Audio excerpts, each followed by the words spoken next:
जय सद्गुरू। मी दामिनी रसोई से जिंदगी तक मध्ये तुमचं मनापासून स्वागत। आता मच्छी साफ करायचा व्हिडिओ दाखवण्याचं कारण, जे नवीन पिढी असते किंवा जी बाहेर असं हॉस्टेलला राहणारी किंवा दुसरीकडे राहणारी मुलं असतात, त्यांना मच्छी कशी साफ करायची किंवा कशी बनवायची असते ते माहिती नाही पडत। तर त्याच्यासाठी मी आज खास व्हिडिओ करते की मच्छी कशी साफ करायची। ते कोळंबी म्हणा, बोंबील म्हणा, मांदळी म्हणा, ढोमा म्हणा, पापलेट, हलवा, कोणताही मासा असेल तर आपण तो कसा साफ करायचा आणि त्यातली घाण कशी काढायची ह्याच्यासाठी मी आज खास व्हिडिओ करणार आहे। तर तो तुम्ही आवर्जून बघा। तर सखींनो, आपण कोणत्या कोणत्या प्रकारची मच्छी साफ करणार आहे ते मी तुम्हाला सांगते। आपण लाल पट्टीची कोळंबी, टायगर कोळंबी मोठी आहे थोडी ती, आणि ती कोळंबी, आणि त्याच्यानंतर बोंबील, ढोमा मासा आणि मांदळे, हे आपण 5 प्रकारचे मच्छी साफ करणार आहोत। ते मी तुम्हाला दाखवते कशी साफ करायची। तर चला सखींनो, ही आहे टायगर कोळंबी। ही आहे टायगर कोळंबी, बघा मस्त मोठी मोठी आहे। त्याच्यानंतर ही आहे लाल पट्टीची कोळंबी। हे आहेत बोंबील, मस्त लाल ताजे ताजे बोंबील आहेत। हे आहे ढोमा मासा, मस्त चविष्ट लागतो, याच्यात एकच काटा असतो। आणि या आहेत सर्वांच्या आवडत्या मांदळ्या, छान लाल लाल अशा या मांदळ्या आहेत। आपण आता ह्या साफ करण्याच्या बघूया। ही बघा, ही टायगर कोळंबी आहे, तर आपण साफ करूया। पहिला याचे असे मुंडी काढून घ्यायची, तोंडाकडचा भाग काढायचा, शेपटीकडचा नंतर भाग काढून घ्यायचा, त्याच्यानंतर अशी टलफरं काढायची सर्व, आणि मेन त्याच्यामध्ये शीर असते, ती शीर अशी आपण कापून घ्यायची। त्याच्या पोटामध्ये घाण असते, बघा ही घाण दिसते का तुम्हाला? ही सर्व घाण काढून घ्यायची आपण, ही अशी सगळी घाण। आणि याच्यामध्ये बारीकशी शीर असते, हे बघा ही शीर असते, ती शीर काढून घ्यायची आपल्याला। अशी शीर निघते, ती शीर काढायची। अजून मी तुम्हाला दाखवते, परत दाखवते। हा तोंडाकडचा भाग काढून घ्यायचा, हा शेपटीकडचा भाग काढायचा, मधल्या पोटाकडचा भाग काढून त्याचे पाय वगैरे सगळे अशा पाटी काढून घ्यायची मस्तपैकी। नंतर मध्ये कट मारायचा, कट मारल्यानंतर हे बघा त्याच्या पोटात इतकी घाण आहे, ती घाण काढायची, आणि त्याच्याबरोबर एक शीर असते अशी, त्या शिरा अशा काढून घ्यायच्या। ही बघा ही पातळशी शीर आहे, ही नाही काढली तर पोटाला त्रास होण्याचा शक्यता असते, म्हणून ती काढून घ्यायची। तशीच आपण लाल पाटीची पण तशीच साफ करणार आहे। आता ही लाल पाटीची कोळंबी, आता आपण ह्या साफ करूया। ह्याचाही तसंच करायचं, पहिला तोंडाकडचा भाग काढून घ्यायचा, त्याच्यानंतर शेपटीचा भाग काढायचा, हा मधला पोटाकडचा सर्व भाग काढून घ्यायचा, नंतर मध्ये असा कट मारायचा, आणि त्याच्या पोटामध्ये शीर असते, ती शीर काढून घ्यायची। हे बघा ही अशी शीर निघते, ही अशी शीर निघते, ती शीर काढायची, काय घाण असेल ती काढायची। आपण अशा 2-4 कोळंब्या साफ करून मी तुम्हाला दाखवते। पहिला तोंडाकडचा भाग, मग शेपटीकडचा, मग पोटाकडचा, हा आपण असा सर्व भाग काढून घेतलेला आहे, मध्ये कट मारलेला आहे, आणि आपण अशी शीर काढून घेतलेली आहे, बघा ही अशी शीर निघते। आता आपण मांदळी कशी साफ करायची ते बघूया।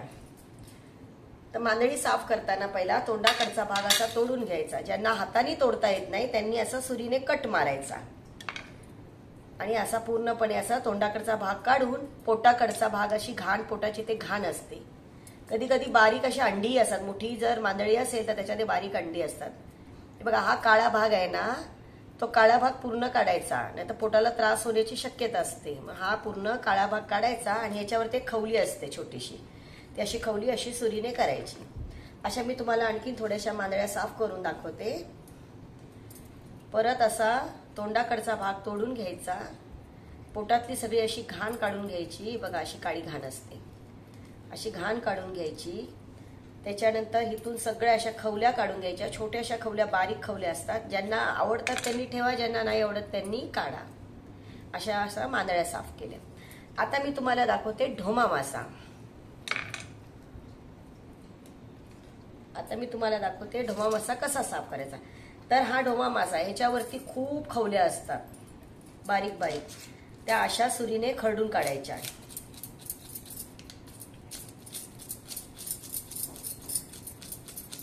हे बघा किती खवल्या निघतात त्याच्या।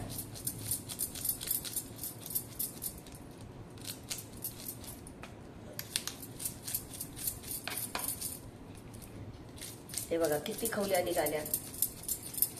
कारण ज्यावेळेस आपण मच्छी फ्राय करू ना तर त्यावेळेस तो मासा चविष्ट लागला पाहिजे आपल्याला. आणि या खवल्या आपल्याला पोटात जाऊ नये शक्यतो, कारण याचा उपयोगच नाहीये काही. हे बघा किती खवल्या निघाल्या बघा. एका माशाच्या एवढ्या खवल्या निघाल्या. त्याच्यानंतर आपण याचा तोंडाकडचा भाग कापून घ्यायचा असा.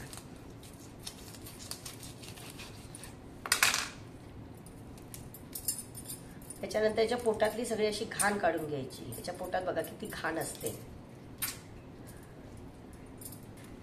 बाजूलाही त्याच्या हे असतात खवल्या, त्याही अशा सुरीने काढून घ्यायच्या. हे बघा, कारण ना काठे असतात त्याच्यामध्ये, थोडेसे काठेरी असतात ते, काटा लागायची भीती असते, म्हणून जरा सांभाळून हळू काढायचा. हे बघा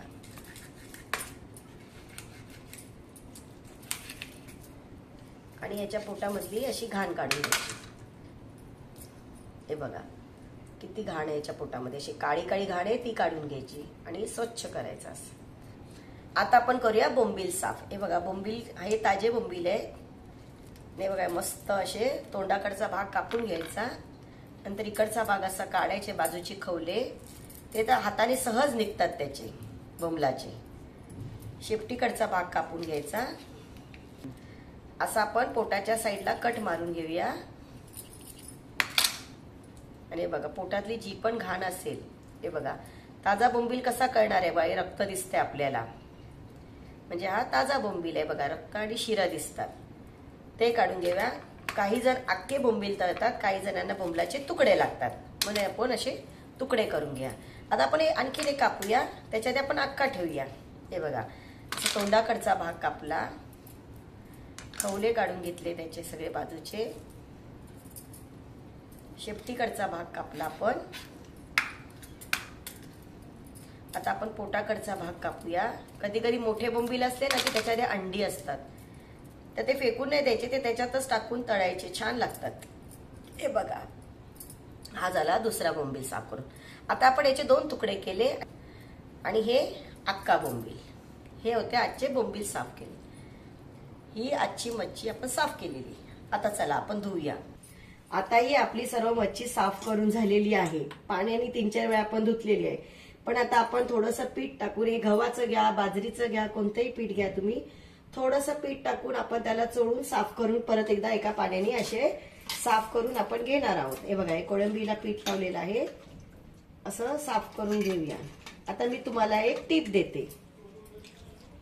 कोणती मच्छी असेल त्याला तुम्ही ज्वारीचं पीठ, तांदळाचं पीठ किंवा गव्हाचं पीठ याच्याने जर धुतलं तर त्याच्यामध्ये एक असणारा उग्र वास तो निघून जातो, म्हणजे आपल्याला वास येत नाही त्याच्यामध्ये.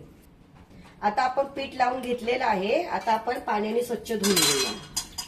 हे आपण आता असं पाण्याने स्वच्छ धुवून घेतलेलं आहे.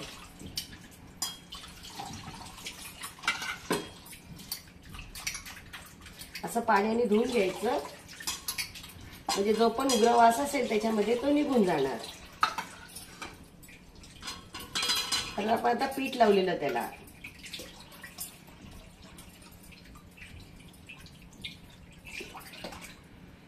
सखींनो आता बघा आपली पूर्णपणे मच्छी साफ करून झालेली आहे. मस्तपैकी आपण साफ करून धुवून ठेवलेली.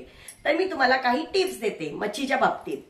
कधी कधी काय होतं, मच्छीमध्ये उग्र वास येतो, कधी कधी आपल्याला ते शिळे मासे देतात, तर आपल्याला कधी कधी ते खावेसे वाटत नाहीत, किंवा असं वाटतं काय एकदम शिळा लागतो, किंवा मच्छी आणल्यानंतर एक उग्र वास असतो त्याच्यामध्ये, तर तो धुवूनही जात नाही. तर तो जाण्यासाठी खास टीप. सर्वप्रथम आपण काय करायचं, कोणत्याही प्रकारचं पीठ असू दे, चणा असू दे, ज्वारी असू दे, गहू असू दे, कोणतंही पीठ असेल ते तुम्ही त्याच्यामध्ये थोडंसं लावायचं आणि मस्तपैकी स्वच्छ त्याला लावून चोळून धुवून घ्यायचं. दुसरं, आपल्याकडे ना कोकमाचा रस मिळतो, त्याला अगळ बोलतात. तो कोकमाचा रस त्याला लावला तर त्याच्यामध्ये पण एक छान अशी चव येते आणि वास येत नाही उग्र असा. तिसरा, तुम्हाला लिंबू हवा असेल, तुमच्याकडे काहीच नाहीये, मग तुम्ही काय करू शकता, त्याच्यावरती लिंबू पिळून मस्तपैकी त्याला एक 5 मिनिटं ठेवून नंतर मच्छी फ्राय करू शकता. तर सखींनो असा होता आपला मच्छी साफ करण्याचा व्हिडिओ.